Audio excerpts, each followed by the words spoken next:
നിയമസഭാ തിരഞ്ഞെടുപ്പിന് മുന്നോടിയായി വൻ പ്രഖ്യാപനവുമായി കോൺഗ്രസ് ഇതാ രംഗത്ത് വന്നിരിക്കുന്നു. തിരഞ്ഞെടുപ്പിൽ പാർട്ടി വിജയിച്ചാൽ ഡൽഹിയിലെ സ്ത്രീകൾക്ക് പ്രതിമാസം 2500 രൂപ അലവൻസായി നൽകുമെന്നാണ് കോൺഗ്രസിന്റെ പ്രഖ്യാപനം. പ്യാരി ദീദി യോജന എന്ന പേരിലാണ് പ്രഖ്യാപനം. കർണാടക ഉപമുഖ്യമന്ത്രിയും PCC അധ്യക്ഷനുമായ DK ശിവകുമാറാണ് പ്രഖ്യാപനം നടത്തിയത്. കോൺഗ്രസ് സർക്കാർ അധികാരത്തിലെത്തിയാൽ ഉടൻ പദ്ധതി നടപ്പാക്കുമെന്നും കർണാടകയിൽ ഇത് പ്രാവർത്തികമാക്കിയതാണെന്നും അദ്ദേഹം പറയുന്നുണ്ട്. സർക്കാരിന്റെ ആദ്യ മന്ത്രിസഭാ യോഗത്തിൽ തന്നെ തീരുമാനമുണ്ടാകുമെന്നും അദ്ദേഹം അറിയിച്ചു. നൽകിയ വാഗ്ദാനങ്ങളെല്ലാം കോൺഗ്രസ് നടപ്പാക്കിയിട്ടുണ്ട്. കോൺഗ്രസിന്റെ ഉറപ്പുകളെ BJP പരിഹസിച്ചു. അവ നടപ്പാക്കിയാൽ കർണാടക പാപ്പരാകുമെന്ന് പറഞ്ഞുവെന്നും പിന്നീട് അവർ അത് മഹാരാഷ്ട്രയിലും മധ്യപ്രദേശിലും ഹരിയാനയിലും കോപ്പിയടിച്ചെന്നുമാണ് ശിവകുമാറിന്റെ വാദം.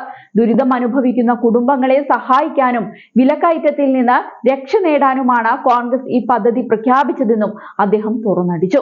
ഡൽഹിയിലെ 70 നിയമസഭാ മണ്ഡലങ്ങളിലേക്കുള്ള 48 സ്ഥാനാർത്ഥികളെ കോൺഗ്രസ് ഇതുവരെ പ്രഖ്യാപിച്ചിട്ടുണ്ട്. ബാക്കി സ്ഥാനാർത്ഥികളെ ഉടൻ പ്രഖ്യാപിച്ചേക്കും. അതേസമയം ഡൽഹിയിലെ പാവപ്പെട്ട സ്ത്രീകൾക്ക് പ്രതിമാസം 1000 രൂപ ധനസഹായം നൽകുന്ന പദ്ധതിക്ക് ഡൽഹി ക്യാബിനറ്റ് അംഗീകാരം നൽകിയതായി ഡിസംബർ 18 AAP അധ്യക്ഷൻ അരവിന്ദ് കെജ്രിവാൾ പ്രഖ്യാപിച്ചിരുന്നു. 2025 നിയമസഭാ തിരഞ്ഞെടുപ്പിന് ശേഷം തുക 2100 രൂപയായി ഉയർത്തുമെന്നും അദ്ദേഹം പറഞ്ഞിരുന്നു. നിലവിലെ നിയമസഭയുടെ കാലാവധി ഫെബ്രുവരി 23 അവസാനിക്കാനിരിക്കെ ഡൽഹിയിലെ 70 സീറ്റുകളിലേക്കുള്ള നിയമസഭാ തിരഞ്ഞെടുപ്പ് ഈ വർഷം ഫെബ്രുവരിയിൽ നടന്നേക്കും. ഡൽഹിയിൽ 3ാം തവണയും അധികാരം നിലനിർത്താനാണ് കെജ്രിവാളിന്റെ നേതൃത്വത്തിലുള്ള AAP ശ്രമിക്കുന്നത്. 2015 2020 നിയമസഭാ തിരഞ്ഞെടുപ്പുകളിൽ പാർട്ടി വിജയിച്ചിരുന്നു. 2015 67 സീറ്റും 20 63 സീറ്റും പാർട്ടി നേടി. സ്ഥാനാർത്ഥി പ്രഖ്യാപനം കഴിയുന്നതിനു പിന്നാലെ ജനുവരി പകുതിയോടെ തിരഞ്ഞെടുപ്പ് തീയതി പ്രഖ്യാപിക്കാനും സാധ്യതയുണ്ട്. അതേസമയം ആം ആദ്മി സർക്കാർ ഡൽഹിയിലെ ജനങ്ങളുടെ 10 വർഷം നശിപ്പിച്ചെന്നാണ് മോദി കഴിഞ്ഞ ദിവസം കുറ്റപ്പെടുത്തിയത്. AAP സർക്കാർ ഡൽഹിയിലെ ഓരോ കാലാവസ്ഥയും അടിയന്തരാവസ്ഥയാക്കി മാറ്റിയെന്നും മോദി വിമർശിക്കുന്നുണ്ട്. ഡൽഹിയിലെ റോഹിണിയിൽ BJP റാലിയിൽ സംസാരിക്കുകയായിരുന്നു മോദി.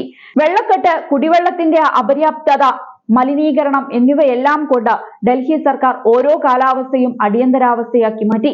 ഡൽഹിയുടെ വികസനം സംബന്ധിച്ച് ആം ആദ്മിക്ക് യാതൊരു വിഷനും ഉണ്ടായിരുന്നില്ല.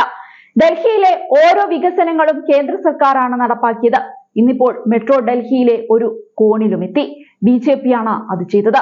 പുതിയതായി ഉദ്ഘാടനം ചെയ്ത നമോ ട്രെയിൻ സർവീസ്, ഹൈവേകൾ, ഫ്ലൈ ഓവർ എല്ലാം കേന്ദ്ര സർക്കാരാണ് ചെയ്തതെന്നാണ് മോദി കെജ്രിവാളിനെതിരെ ആഞ്ഞടിച്ചുകൊണ്ട് പറഞ്ഞത്.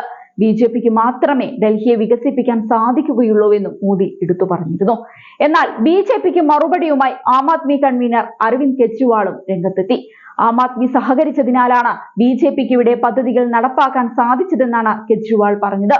ഞങ്ങളുടെ നിരവധി നേതാക്കളെ കള്ളക്കേസിൽ കുടുക്കി BJP ജയിലിലാക്കി. എന്നാൽ അതിന്റെ പ്രതികാരം ഞങ്ങൾ കാണിച്ചില്ല. ജനങ്ങളുടെ നന്മയാണ് ആം ആദ്മിയുടെ ലക്ഷ്യം. അതിനാൽ BJP-യുടെ എല്ലാ പരിപാടികളോടും ഞങ്ങൾ സഹകരിച്ചു എന്നാണ് കെജ്രിവാൾ തുറന്നടിച്ചത്.